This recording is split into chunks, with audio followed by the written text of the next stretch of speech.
This episode of The Shift is sponsored by Indeed. Anyone who's ever had to hire people knows one thing. Finding good candidates fast is easier said than done. If only I'd known that when it comes to hiring, Indeed is all you need. Stop struggling to get your job posts seen on other job sites. Indeed's sponsored jobs help you stand out and hire fast by ensuring your post is at the top of the page for your relevant candidates. It makes a huge difference. According to Indeed data, sponsored jobs posted directly on Indeed have 45% more applications. When I was looking to hire someone, finding people with the right skills was slow and overwhelming. Oh, I wish I had known about Indeed. Plus, there are no monthly subscriptions, no long-term contracts, and you only pay for results. But how fast is Indeed really? Well, in the minute we've been talking, 23 hires were made on Indeed, according to Indeed data worldwide. So don't wait any longer. Speed up your hiring right now with Indeed. And listeners of The Shift will get £100 sponsored job credit to get your jobs more visibility at indeed.com/theshift. Just go to indeed.com/theshift right now and please support us by saying you heard about Indeed on this podcast. Indeed.com/theshift. Terms and conditions apply. Hiring? Indeed is all you need.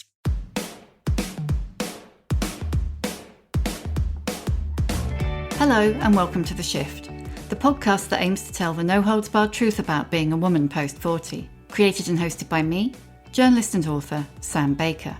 My guest this week is the cartoonist Alison Bechdel, probably best known for the Bechdel test, a tongue-in-cheek method she came up with in the 80s for assessing gender bias in movies.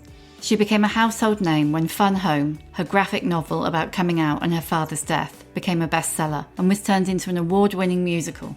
Her new graphic novel, The Secret of Superhuman Strength, is a funny not funny exploration of her own search for inner and outer strength through the lens of 60 years of fitness fads. Strength has always been a thing for me. Like, I grew up in a time when girls were told they were weak, they couldn't do push-ups, they couldn't run, they couldn't throw a ball, and that always just infuriated me. Not that I was any great athlete, but I could run, I could throw a ball. Alison and I go on a rambling stroll, her words, not mine, through the last 6 decades of her life as we chat about everything from tarot to very much not being a team player. Alison talks candidly about escaping self-consciousness, coming to terms with aging, why men are scared of women who can do push-ups, and why she's forever 9 years old. And together we come up with a Bechdel test for women over 40. Thank you so much, Alison, for doing this. I really appreciate it. Oh, sure. It's my honor. No, I think it's the other way around. But before we get going, can you tell me a bit about the room that you're in to give a bit of a sense of your environment? This is my office, which is how I refer to my studio. And behind me are my filing cabinets and some of my flat files where I keep my drawings. It looks like a tool chest, like I've got my auto mechanic tools in there, but it's really drawings. That's so old school. I used to work on magazines, and back in the day we would have those chests where all the flat layouts lived, and yeah, it looks amazing. It's so busy behind you, so much going on. Yes, also it helps to distract people so they're not looking at me. Yeah. Oh my God, that's the curse of this whole Zoom stuff, isn't it? It's like you've kind of got to look at yourself the whole time. I know. And where is your studio? Are you in Vermont, halfway up a mountain scenario? I am, yes. And it's snowing. I mean, what is it about mountains? Mountains crop up all the way through The Secret to Superhuman Strength, don't they? Yes. I have always loved mountains from when I was small, and I don't really know what it is. You know, I explore one possibility, which is that my grandfather on my mother's side actually grew up in the Tyrolean Alps, and he was a goat herd. You know, he'd take the goats up to the high pastures in the summer, and I just wonder if there's some way that you can inherit, you know, a feeling for the mountains or a sense that that's a kind of home for you. That would make sense, wouldn't it? That you know, if that's in your kind of genes. I don't know how all that stuff really works. No. Are you a bit antisocial? I am. I prefer to describe myself as an introvert rather than antisocial, but I suppose it's true.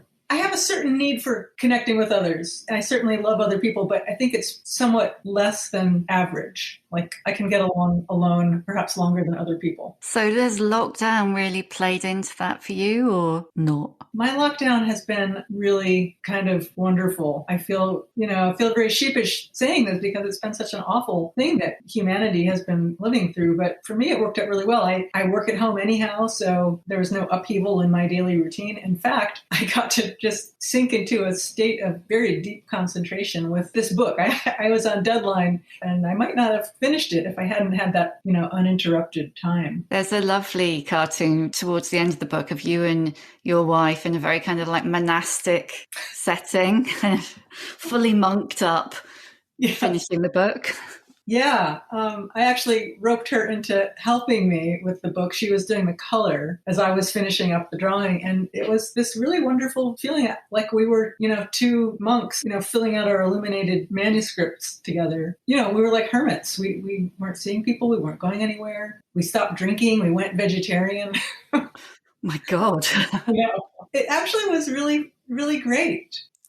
It kind of ties into the book a bit because obviously it's ostensibly outwardly about, outer strength and outer fitness, but there's a lot of it as well is about the inner relationship, isn't it? And your inner life. Yeah. It's really, in fact, much more about metaphysical than physical fitness. I'm using fitness as a lens to look at the course of my whole life and the ways I've changed, the ways I'm continually trying to change and improve myself. But fitness is just one way of approaching it and making it like almost a sort of metaphor for those things, because it's very easy to quantify something concrete like, going for a run or doing a weight routine. It's not as easy to quantify the sort of creative states of creative flow that I'm also writing about, or my struggles with intimacy, with accepting my dependence on other people. Those things are all murkier, but exercise gives me a clear, easy way to talk about things. It's kind of a Trojan horse of a book, really, because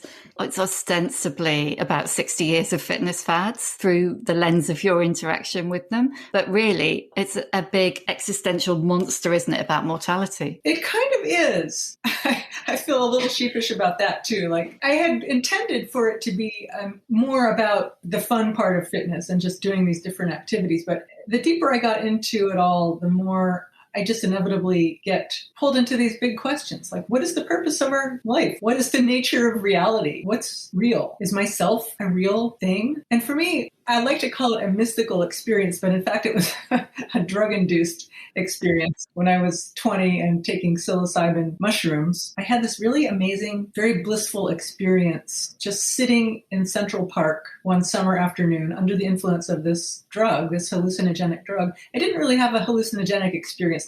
Things weren't swirling or I wasn't having hallucinations, but I felt this profound sense of bliss. Like everything was just fine. And it was fine because I wasn't myself. I was just sort of merged out into everything. It's very hard to talk about this. The nature of any kind of mystical experience is that you can't put it into language. In the book, I also try to draw this experience and, you can't capture it. But this feeling of, being freed from the strictures of your individual self is something that I have striven for ever since. I've tried to meditate to get there, which I'm not very good at. I'm like constantly struggling to have some kind of meditation practice and failing because I can't stand sitting still. I get closer to it through these athletic experiences, through running or going on a long bike ride. I feel like I get some slight version of that mushroom experience. What was your exercise gateway drug? Because you started young, didn't you? Yes, I was very fortunate to have my parents take up the sport of alpine skiing when I was a child. I think it's great to learn a physical sport or skill when you're really young. You can't really resist it. I just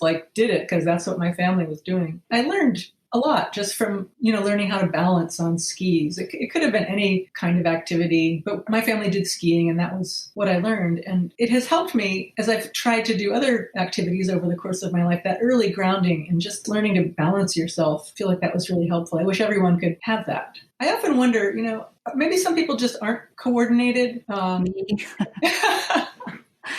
my God. I can hardly balance on a bike even now. It's shaming. It's shaming. Is that because, though, you didn't have early access to it? Or do you think that's just inherently in your nature? I'm afraid it's just inherently in my nature. It's like I was reading you kind of like inline skating and skiing, and I was just thinking, I just can't even stand up on roller skates.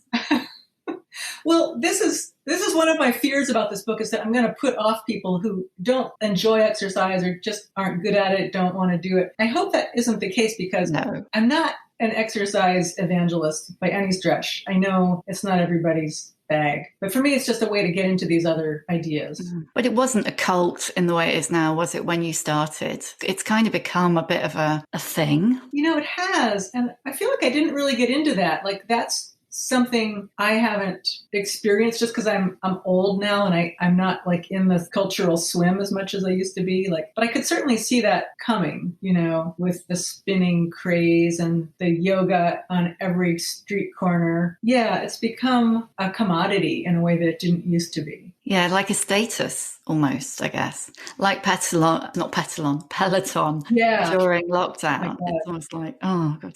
You haven't done that? I have not gone down the Peloton route, no. I mean, those things are crazy expensive. They feel cult-like to me. Although I guess they sold a lot of units during the pandemic. It's a way to be alone at home, but also connected to a community, or at least to a trainer. Antisocial as I am, I would rather be in a room with other people, I think. Were you like a sporty, teamy kid? No, I wasn't, because that wasn't really the culture then. For girls especially, when I was a kid, there was really nothing. Title IX, this bill that got passed in 1972, was what really started to make the terrain fair for girls in schools. But I was already in high school by the time that really had any impact. I've never been a team kind of person, like a jock, as we call them here. I like doing these kind of solitary things. On a team, I'm quite useless. But as a lesbian, I did have to participate in a certain amount of team sports in my youth. I would play softball, and I'd be in the outfield, which is the least far away as possible. Yes. Yeah. And I would just be terrified the whole time, like I was not going to do the right thing if the ball came to me, and I would be playing over and over in my head what I was going to do. It was really stressful. I'm not a jock. I did play a season of rugby, though. I had no idea what was happening. Why did I do that? To meet people, to get exercise. And I did meet people and I did get exercise, but I feel like I got a slight sense of what it must be like to be in combat, just this chaotic welter of violent activity around you. That was traumatic. Is that the only exercise you ever met that you didn't like? Perhaps, although I will say I liked the drills. I enjoyed the drills for these team sports, like just playing catch or, learning to tackle somebody. The tackling itself was fun outside of the strategy of a game. That was beyond me. Yeah, I'm trying to work out what it is that you don't get from team sport. That this is impossible because I don't get anything from it at all. But I'm trying to work out what you don't get from team sport. There's this social ease that I think is part of being a team player that I don't have. Like, I'm just frozen with self-consciousness on a playing field, and you can't play like that. So that's my issue. To come back to the actual book, a lot of what I'm trying to overcome in these various pursuits is my self-consciousness, my extreme self-consciousness. Like, I just want to not be thinking about myself for a minute. One of the things I loved about the book was I loved that the Alisons, yours, little Alison really, her focus on strength. The character who means nothing to anybody British, Jack LaLanne? Jack LaLanne was this guy who had an exercise program on television when I was growing up. And it was the first, like the very beginnings of this exercise culture that we're now all in the throes of. People didn't used to do that, People just walked or ran their clothes through a wringer washer. Like, you just had a lot of exercise in your daily life. But starting about the time I was born in 1960, people started having this thing called exercise. And hi, Kitty. Sausage, this is Alison. Do you mind if I just shove him out the window? Bloody animal. Sorry. I'm suffering from severe cat deprivation, so I'm just thrilled to see a cat. Go on. Out. So have you not got Donald? Donald died about 1.5 years ago, yeah. Oh, no. It was really, really sad, and so sad that Holly and I have not been able to face getting another cat. I'm ready, and she's not quite. When my cat before sausage died, Shinobi, I cried for like 90 minutes straight. Wow. I was probably crying about other things. As I'm sure a therapist would say, you weren't crying about the cat, love. I don't know. I certainly have felt when my pets have died a kind of just pure grief that is different from when people die. This is terrible to say, but I feel like I have cried harder over cats than people. Yeah. I mean, we'll go back to Jack LaLanne. I was thinking, I'm sure we were talking about something else. Cats feature a lot in your cartoons. They do. Part of my daily life as a cartoonist for these past several decades has been having a cat around. So I just drew that, I just showed the cat in the background. There's not a lot of explicit interactions with cats. They're just quite present. Yeah. When Donald died, I'd had her for 12 or 13 years. That became part of the story of The Secret to Superhuman Strength. Her death got woven into the ending of the book. And the reason that has any power at all is because you've seen her, just woven into the fabric of my life up until that point. Yeah, and I think if you're a cat person, you know how much time they spend sitting on your books, your papers, your keyboard, your whatever it is you're trying to do. Sorry, Jack LaLanne's muscles were a big thing for you, weren't they? Yeah, he was directing this exercise program toward housewives, to women who were at home, but he was super fit. He had these huge arms and big pecs and a tiny little waist, and he'd wear this bizarre jumpsuit. He really does have excellent jumpsuit action in your cartoon. I didn't know whether that was your creative liberties or whether that was legit his jumpsuit. That was real, some kind of stretched fabric. If I was homesick from school, I would often watch Jack LaLanne. And, I just picked up this idea that your body is something that you can shape if you apply yourself to it. Not that I did as a child. I just sort of sat there slack-jawed watching him like I watched everything on TV. But that message got in. And also he talked a lot about just energy, as he put it, zest and pep. Pep. And that if you exercise, you would have access to more energy. So that idea got in too. And it's true. I feel like the more I exercise, the more energy I have. And that's been true for my whole life. I'm just sort of a wired, amped person, and exercise helps to calm me down. I was really interested that you were talking about strength and gauging your self-worth by your physical strength. Now it feels like where people are starting to talk about strength in relation to women and what women's bodies can do as opposed to what they look like, a lot more than they were back particularly in the 70s when it was all, in the UK, it was all the green goddess and, how skinny do you look in that lycra? Yeah. I love the way that the notion of strength weaves through the book, and that seemed to be what drove you. Yeah, as a small child, I saw these ads in my comic book for bodybuilding. There are always these muscle man images. Like along with Jack LaLanne, there was also Charles Atlas, but he was in comic books. And I found that so appealing. Strength has always been a thing for me. Like I grew up in a time when girls were told they were weak. They couldn't do push-ups, they couldn't run, they couldn't throw a ball. And that always just infuriated me. Not that I was any great athlete, but I could run, I could throw a ball. As I got older and the culture also began to evolve and feminism came along, that was a really wonderful thing to see. And in my 20s, when I started studying karate at a feminist martial arts school, we were very explicitly trying to take back this strength that the culture had taken from us. I really have felt for a long time that men just like to psych women out. They like to make women think they can't do these things because it's so terrifying to them, a woman who can do 20 push-ups. But so it's been wonderful to see women really reclaiming that strength in so many different arenas. You literally go from birth to now in the book. And if we kind of go back a bit, there was a period of time, puberty, I guess. It's a difficult time for so many people. But there's a bit where you say, I couldn't control the hideous metamorphosis of adolescence. I think loads of people will identify with that. And then the menopause end of the spectrum, you've got the kind of almost the reverse of the hideous metamorphosis of adolescence. Yeah. Did that help you deal with that? Or were you just feeling like pushed by social constraints and your dad who liked to dress you up a bit into that girlness? Well, I began running as a teenager. After puberty, I took up jogging, which was part of the cultural background. That was this strange trend that was sweeping the nation. And I somehow just picked up on it and started running. That was the first time I really started exploring my own strength. And it was amazing to me how I could just go longer. I could run longer and faster as I trained and practiced. It was a way of sort of managing all that anxiety of adolescence. Maybe not directly, but it was a way of just like setting it aside and having this inward focus on my own experience rather than what I looked like from the outside. I think that's probably the worst part of adolescence, is that hyper self-consciousness of, imagining everyone's looking at you. And so running for me was a way to come back inside of myself and get my own focus and autonomy back.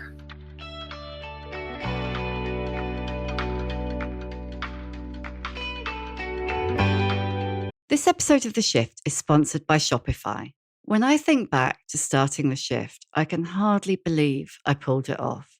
I mean, I knew nothing, and I had to figure it all out on my own. Scripts, scheduling, branding. When you're starting something new, it can seem like every time you tick something off your to-do list, 2 more things magically appear in their place. So finding a tool that simplifies the whole process can be a real game changer. For millions of businesses, that tool is Shopify. Shopify is the commerce platform behind millions of businesses around the world, from household names like Heinz to Allbirds and Skims. Get started with your own design studio. With hundreds of ready-to-use templates, Shopify will help you build an online store to match your brand style. Accelerate your content creation. Shopify is packed with helpful tools to write product descriptions, headlines, and enhance product photography. Get the word out like you actually have a marketing team to create email and social media campaigns wherever your customers are scrolling. And best yet, Shopify is your commerce expert with world-class expertise in everything from inventory to international shipping to processing returns, you name it. If you're ready to sell, you're ready for Shopify. Turn your big business idea into with Shopify on your side. Sign up for your £1 a month trial at shopify.co.uk/shift. Go to shopify.co.uk/shift.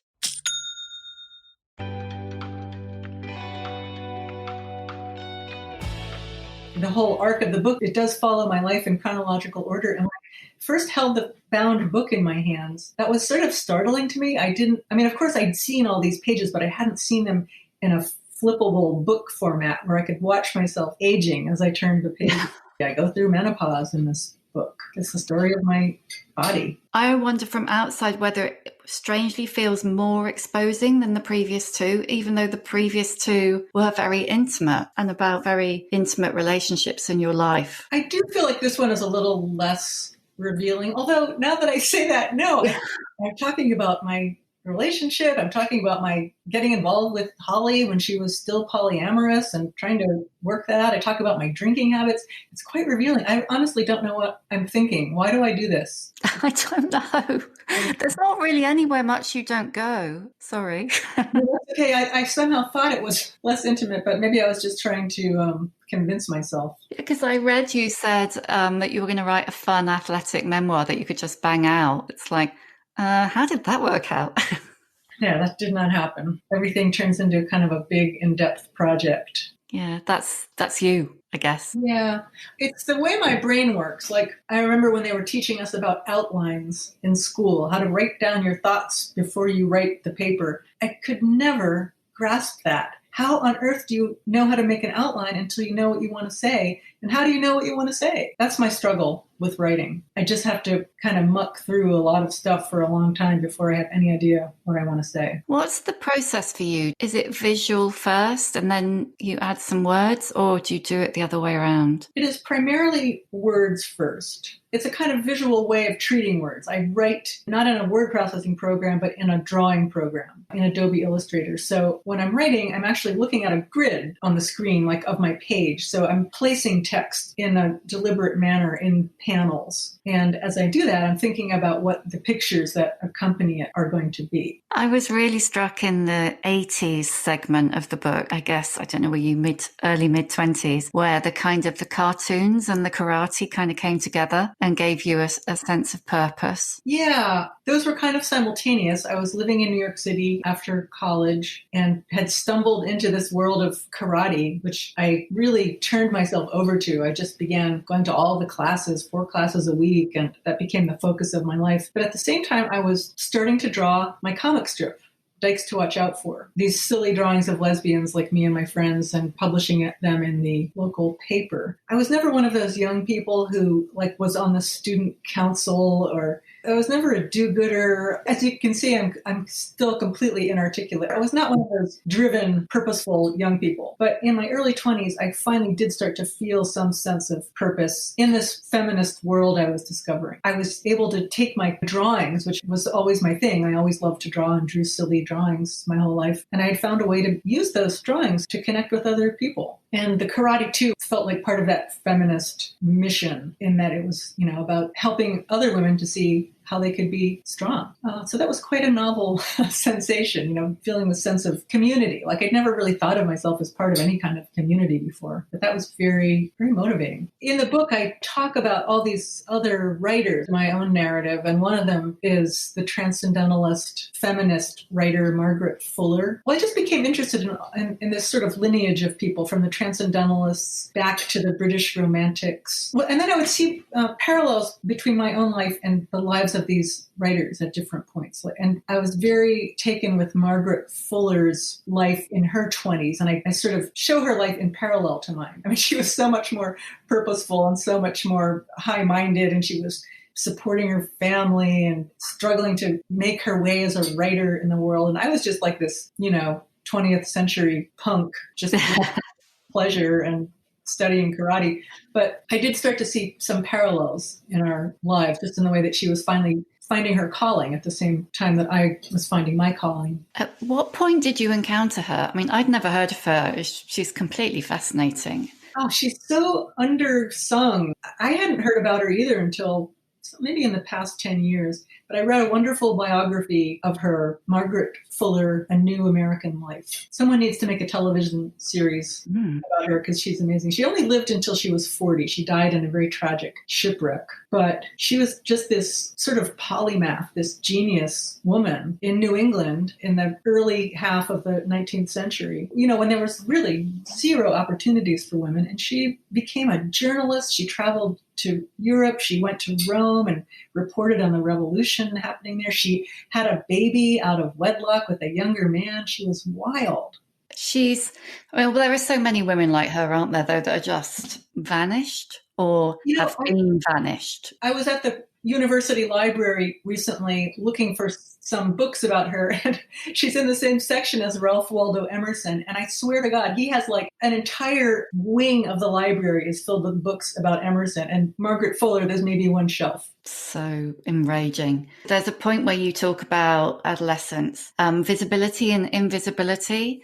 And so many women talk about becoming invisible as they get older, as they get into their kind of 40s and 50s and postmenopausal. But it just really struck me that actually we're not invisible. It's just the visibility we're afforded, is taken away. And that's like a male gaze thing. That's not what you're achieving. But I guess when they're telling the stories and deciding who gets the shelves in the library. Right. I've actually found it quite refreshing to not be visible. Yeah. It's so long since I've been harassed on the street. That's great. Everybody has that experience as a young woman, and it's like having that taken away is no pain, is it, really? Nope. I'm really enjoying this slim window before I get so old that people won't want to deal with me. But I feel like finally people are like actually treating me with some degree of respect. It's kind of amazing. That's really interesting. When did that start? I think when I turned 50. So it's been like 10 years now. I don't have much longer left, I don't think. Yeah, it's not long before you start Googling and you're getting pictures of old ladies and Stannah stair lifts.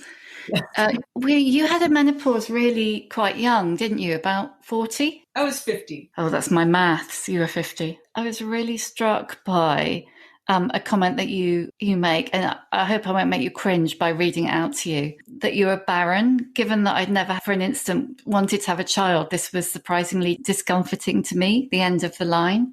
That just struck such a massive chord with me. Can you talk about that a bit? Sorry. Okay, I'm not cringing. I wrote it. I'll stand by it. I never had that thing of wanting to have a child, ever. It just wasn't part of my experience. It's sort of mysterious to me that so many people feel it so clearly as this imperative, but I never did. Yet, when it was no longer possible, that brought me up short. And I really got it that I was this sort of cul-de-sac. There's no nobody coming after me. This line of my family is done right here. So just that finitude, that finality was a little disturbing, although I've gotten over it mostly. The reason it struck me is because I felt similarly and that I had never particularly wanted children. And then I remember being at the gynecologist and she saying to me, it was a boring conversation about whether or not I should have a hysterectomy. And she kind of went in there with the ultrasound and said, oh, no need, you're all out of eggs. Like I was a fridge or something. And I just thought, oh, that really is it. Yeah, it's weird too, because men don't have that same kind of expiration on their reproductive capabilities. I mean, although I guess their sperm does get a little wonky after a while. I think it does, but the eggs are gone. Yeah, I just thought it was interesting that, even though you weren't that interested, it was a moment that got a little picture. As you've got older, how has that affected your attitude to exercise? I'm not sure. In some ways, the project of this book was to explore that very question, but I feel like I had sort of kicked it down the road. I thought I was moving toward this embrace of, my weakening body, my lessening strength, but I sort of got caught up in the last few years in running and pushing myself to run farther and more frequently and, in a way kind of denying my aging. I certainly can't do what I used to do. So I'm facing that fact and I'm accepting it. It's a process. Just for so long, I identified as someone who had this boundless energy and could do whatever I wanted to do. And that's not really true. I can't just leap up out of my chair. My knees are so stiff. They need a second to adjust. There's all these little hitches and indignities that I'm learning to manage. I mean, I'm fine. I can't complain about my body at all. I'm very, very fortunate with what my body is able to do, but it's definitely aging. It's kind of annoying, isn't it? I want to age gracefully. I really want to be okay with it. I don't want to waste time feeling frustrated. It's inevitable. So just do it. Just accept it. I'm getting there. Before we go on to the kind of questions that I always ask, I just wanted to talk briefly about the Bechdel test. I'm sorry, you probably think one day I'll do an interview and that won't get mentioned, but this is not that interview. Okay. When you created it, I'm guessing in probably quite a throwaway kind of way in the 80s, did it occur to you that either that it was going to resonate, but also that the cultural output would still be failing it 40 years later? I should say I do feel like the cultural output is vastly improved, but yeah, it does still fail quite a bit. But no, when I wrote that cartoon in 1985, I had no thought of it doing anything, going anywhere. And I certainly didn't conceive of it as the Bechdel test or this is my test. Here, I'm putting my test out in the world. It was just some strange internet phenomenon that happened 20 or 30 years later when younger women, I think film students, found that comic strip and it just spoke to what they were struggling with in film school to get their stories sold. So it's been weird having that attached to my name, but I kind of like it. It's kind of cool. If you were to do one now for kind of a slightly older women, say women over 40, 50, what do you think it would look like? Wow. When was the last time you saw two women over 50 talking to each other in a movie? Never. And it wasn't about grandchildren. Right. That would be a great test. Just, specify the age. Everybody says, Grace and Frankie, but that's it. That's the one. Yeah, that's true. That's a good show. Yeah, it's like that or Golden Girls, and that's your lot. Okay, what is your emotional age? You mean what age have I been frozen at for my whole life? Yeah, that's actually a much better way of putting it. I think maybe 8 or 9. That's the point in my life when I was most purely myself. Is that what you're asking? Is that a thing? Do you know what? I don't know. For me, I think I actually feel most comfortable in myself around about now, so early 50s. That's very mature of you. Well, either that or it's that I've just been running around for the last 30 years trying to be what everybody else wanted me to be, maybe. There's a thing in Glennon Doyle's Untamed about us all losing our sparky little girl selves around about 8 or 9. So it's interesting that you pick 9. Yeah, I do feel like it's connected with, slowly moving into puberty and adulthood and having to start accommodating people. But yeah, I feel like at that age, I just was very much myself, inhabiting myself and not thinking about myself from the outside in, but just fully autonomous. It's really interesting. I have spent the rest of my life since that point trying to get back to that state. In Zen, beginner's mind it's a great gift because you have no expectations. Everything's possible. Once you become an expert at something, you get all bogged down in trying to do stuff. And the challenge then becomes how to let go of all your expertise and attain that openness of beginner's mind. So I feel like that's a kind of lifelong adventure I've been on, trying to get back to that state. How close are you to that state now? I have glimpses of it more and more. I think, if you're really going through your life intentionally and dealing with your issues and problems head on, that is something that happens, that there is an ease that starts to come, a relief from self-consciousness, and a way of just being able to be your pure self without thinking too much about how you're appearing on the outside. I hope that's true. That's my fantasy anyway. Is there a book that's meant a lot to you or that you push on people or has had an impact on you?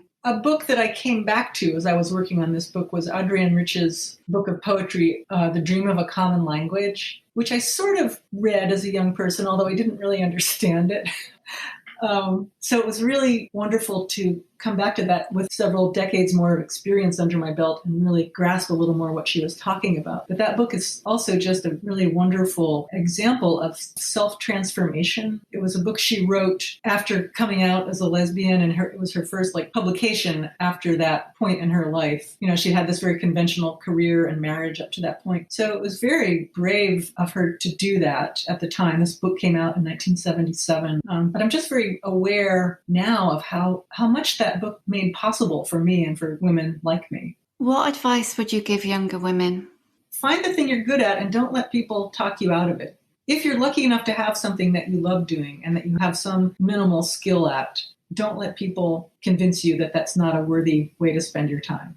I don't know if it's rare, but you're lucky if you actually have a thing that interests you. Other people, I think many people get it sort of beaten out of them along the way through the educational system. I mean, that's what we're here to do, is whatever that little thing that excites you is, that's what you're going to be good at and what's going to give you joy. How did you manage to find strength, I suppose, to do that? Because you have done that, haven't you? For me, I feel like it's been somewhat of a double-edged sword. I had a very privileged childhood. It's crazy to talk about the ways that my parents shortchanged me, but in a way they did. They sort of used me to be their own parent. I had this weird inverted relationship with them, and that it took something from me. It took away my own spontaneous experience, which I've had to struggle hard to get back in my life. But at the same time, my parents really encouraged my creativity, my love of drawing. And that was what fed me and replaced that kind of parental care that I wasn't getting. Instead, I fed myself with this creativity. So that's how it worked for me. So it's been both a good thing and a hard thing, because then I come to rely too much on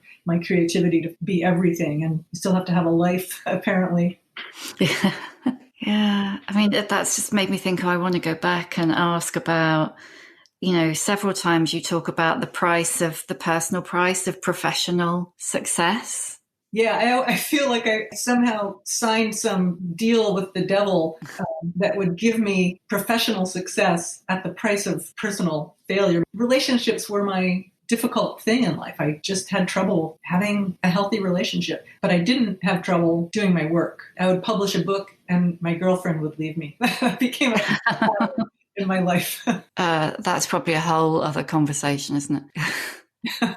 Who is your old bird role model? I've been following the production of a documentary about this wonderful woman, Sally Gearhart, who just turned 90, a lesbian activist who lives in California. And she was quite influential on me as a young dyke. The book that made me come out, that made me realize I was a lesbian, was called Word Is Out. It was a book about a documentary film, it was just a book version of this film. And she was one of the people profiled in it. And she was just so funny and wise and smart and out and open about her sexuality. And that was really cool to see as a kid. And she also wrote this book that I got later called The Feminist Tarot. I went through this phase of doing tarot readings and stuff. And she wrote that book, and it was very funny and just sort of brought me into this lesbian feminist world. And anyhow, I'm going to pick Sally Gearhart, who just turned 90. She sounds brilliant. Yeah. And I'm just thinking about the tarot and I'm surprised. How long did that last? I will still pull that deck out on occasion. Your eyes are widening. Yeah, I am like, you've got to come over here and bring the deck. I am a lesbian after all. It's just part of my history. What's your superpower? I can take any compliment and turn it into an insult in a nanosecond. That's a very good superpower to have. I'm sorry. No, I think like thousands of listeners are identifying wildly. And last one, how many fucks do you give? 0. Absolutely 0. Is that a new thing or a lifelong project? It's more aspirational. I was just trying it on for size. I can't tell you how many people say none and then immediately backtrack. Well, it depends on what you mean. I mean, of course, I give a fuck about everything. I want to save the world, but I don't give a fuck about what people think about me. Again, that's my hope. I'm getting there. That's brilliant. Thank you so much. Thank you for all your time. Thank you, Sam. This was lovely. What a lovely rambling little stroll we've had. Thank you for listening. You can hear a new episode of The Shift each Tuesday on Acast, Apple Podcasts, Spotify, or wherever you get your podcasts. If you like what you hear, please do rate, review, and follow, because it really does help other people find us. And if you'd like to know more about my own experience of shifting, my book, The Shift, How I Lost and Found Myself After 40, and You Can Too, is out now in paperback. See you next time.